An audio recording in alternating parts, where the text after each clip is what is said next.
Hi, and welcome back to your biology class. Today, we are going to start with another major chapter of your 10th standard, and that is how do organisms reproduce? Well, reproduction is not a life process actually. I told you earlier, life processes are those which without them the organism cannot live, like respiration, digestion, transport and excretion. Those are life processes. But reproduction is not a life process. An organism does not die if it does not reproduce. Then why do organisms reproduce? Because reproduction is a very expensive process. Lot of energy is spent. Then why should an organism reproduce though it's not a life process for it? Think about it. Right. An organism which is born has to have its duty to extend or increase its progeny. So increasing its own progeny is the duty of the organism by itself. Therefore, organisms reproduce. So in this chapter, we are going to understand how organisms reproduce. The whole chapter is divided into different parts, 4 main parts. The first one is the asexual modes of reproduction. How some lower category animals and plants reproduce asexually without having any union of male and female member of the organism. Right?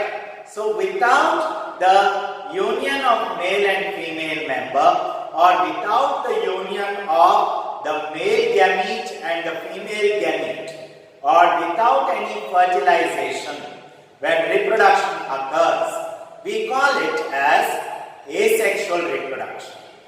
There are 6 different types of asexual reproductions and we will be learning them properly with appropriate examples in this chapter. The second part of the chapter is sexual reproduction in plants. In this, we are going to understand the sexual organ or the reproductive organ of the plant, that is the flower, the androecium and the gynoecium, the components of it, and then we are going to understand the process of fertilization in plants and how the formation of seeds occurs. The third part of the chapter is sexual reproduction in animals. In that, particularly we are going to stick to the sexual reproduction in humans. That is, we are going to learn the male reproductive system, the organs associated with it, and the names of the different parts and the functions of the different parts. The female reproductive system, the organs associated, the names and the functions of the different parts. And then we are also going to see a little about the union of the male and female gametes, the sperm and the ovum. What happens to the female body when the egg is not fertilized? What is the menstrual cycle? We are also going to study what happens when the egg is fertilized and how pregnancy moves ahead. Okay, so that is about sexual reproduction in animals.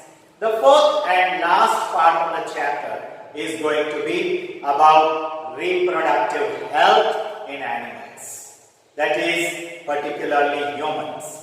Reproductive health in the sense we are going to learn about certain acceptable habits in sexual reproduction and certain unacceptable habits we are going to understand about the sexually transmitted diseases like AIDS and gonorrhea, why they occur and how you can prevent them.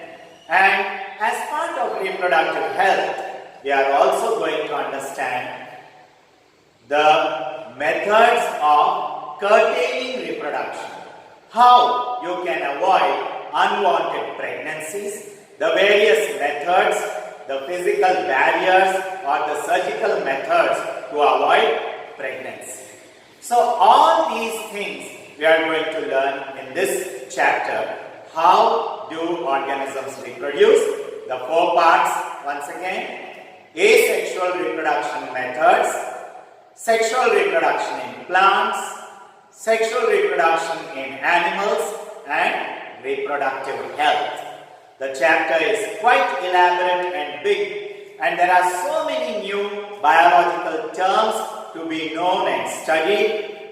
So, particularly students find it difficult with the spellings. So, please do learn the vocabulary very well, which I will be posting every day to you. Those spellings be well versed with, because by the end of the chapter you will have a huge heap of new words to be learned. But don't worry, we'll go slowly and steadily with it. Tomorrow in the next class, let us start with the asexual modes of reproduction. Fine?